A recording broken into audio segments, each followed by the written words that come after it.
কচাকাটা থানা টুঙ্কারচর এলাকায় শঙ্কোষ নদী থেকে অবৈধ ড্রেজার দিয়ে বালু উত্তোলনের অভিযোগে ভুরুঙ্গামারী সার্কেলের বিশেষ অভিযানে ড্রেজার পরিচালনায় ব্যবহৃত পাইপ, হোম পাইপ, তেলের জারিকেন ও শালোর হ্যান্ডেল জব্দ করে বালু উত্তোলনকারী পলাতক স্বপন ও আল আমিন নামে দুজনের বিরুদ্ধে থানায় মামলা দায়ের করা হয়েছে। পুলিশ সূত্রে জানা গেছে, দীর্ঘদিন থেকে কচাকাটা থানা এলাকার কিছু অবৈধ বালু ব্যবসায়ী প্রশাসনের অনুমতি ছাড়াই ড্রেজার মেশিন দিয়ে শঙ্কোষ নদী থেকে বালু উত্তোলন করে লক্ষ লক্ষ টাকা হাতিয়ে নিচ্ছে।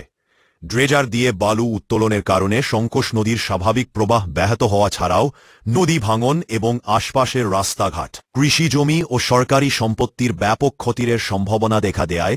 বিষয়টি পুলিশ প্রশাসনের নজরে আসার পর 19 নভেম্বর বিকাল আনুমানিক 4 ঘটিকার সময় ভুরুঙ্গামারী সার্কেলের সহকারী পুলিশ সুপার মুনতাসির মামুন মুনের নেতৃত্বে কচাকাটা থানার ওসি লুৎফর রহমান ও এসআই মিন্টু মিয়াসহ কচাকাটা থানা পুলিশের টহল দল অবৈধ বালু উত্তোলন বন্ধ করতে অভিযান চালায়। পুলিশের উপস্থিতি টের পেয়ে বালু উত্তোলনকারী স্বপন মিয়া ও আল আমিন নৌকাসহ ড্রেজার মেশিন নিয়ে পালিয়ে যায়।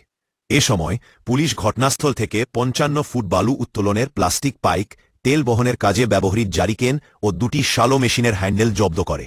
পলাতক আসামি স্বপন ও আল আমিন সহ অজ্ঞাত ড্রেজার দিয়ে বালু উত্তোলনকারীদের নামে কচাকাটা থানার বিরুদ্ধে বালমহাল ও মাটি ব্যবস্থাপনা আইন 2010-এর 55(1) ধারা অনুযায়ী নিয়মিত মামলা রুজু করা হয়েছে।